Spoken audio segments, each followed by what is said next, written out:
Gravitational waves या पूर्णपणे वेगळ्या प्रकारच्या वेव्स आहेत.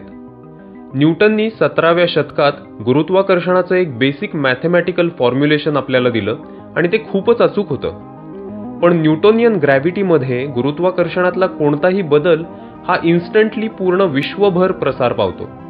आइन्स्टाईनच्या सापेक्षतावादाच्या विशिष्ट सिद्धांताशी हे सुसंगत नव्हतं.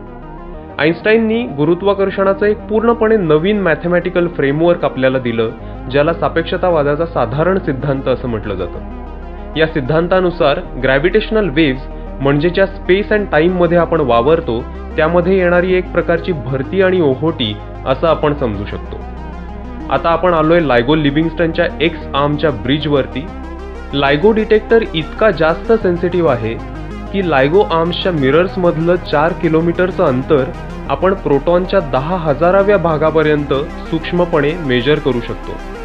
असाच एक तिसरा लायगो डिटेक्टर आपल्या महाराष्ट्राच्या हिंगोली जिल्ह्यामध्ये बनतोय. मी श्रीजित जाधव. मी इथे लायगो लिव्हिंगस्टन ऑब्झर्वेटरीला 6 महिने व्हिजिट करायला आलो.